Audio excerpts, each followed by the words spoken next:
New developments now about a former Summit County deputy charged with stealing thousands of dollars in overtime from the sheriff's office. His personnel records show he had run-ins with the law before becoming a deputy and even while working as one. 19 investigator Mike Mason has the story. Marcelo Thomas worked as a Summit County deputy for about 3 years.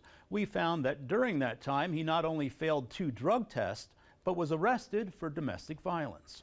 In 2021, the Summit County Sheriff's Office hired Marcelo Thomas to work as a deputy at the jail.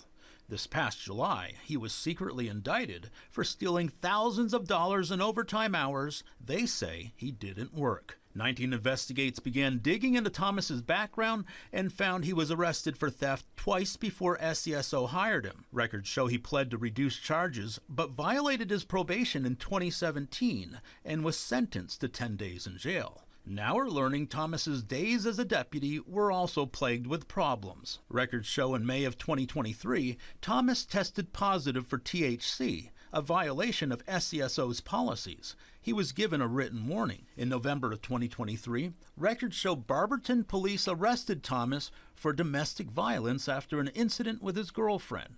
He pled no contest to a reduced charge of disorderly conduct and received an 8-hour suspension. Earlier this year, SCSO began investigating Thomas for forging his supervisor's signatures and initials so he could rake in over $20,000 in overtime. Then, this past May, records show Thomas failed another drug test.